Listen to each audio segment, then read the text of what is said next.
Oh, sa mga di nakakalam ha, paano nga ba ako umuwi sa dorm na tinutulugan ko? Ha?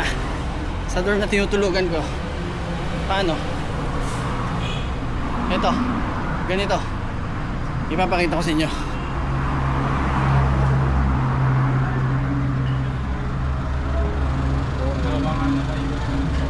Ayan.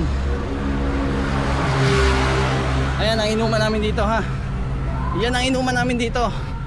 Pero matagal-tagal na din bago tayo nakainom ha. Ito lang, mini vlog lang, mini vlog. No?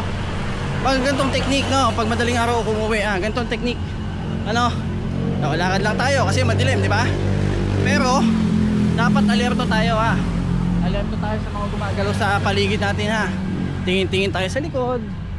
Ganyan, kung may biglang nasunod. Ha. Tingin-tingin tayo sa side. Ha. Ayun lang, dapat dapat alerto lang tayo ha. Alerto lang tayo. Kasi mahirap na lalo pag malapit ang sweldo or pag sweldo na pala ha. Kaya ako pag lumalakad ako dito, mabilis ang mata ko. Mabilis ang mata ko. Wala lang, para sigurado lang no. Hindi masama yung nag-iingat no. Hindi masama yung nag-iingat. Kasi medyo madilim sa part na to. Kaya ganun lang dapat. Alerto lang. Ha.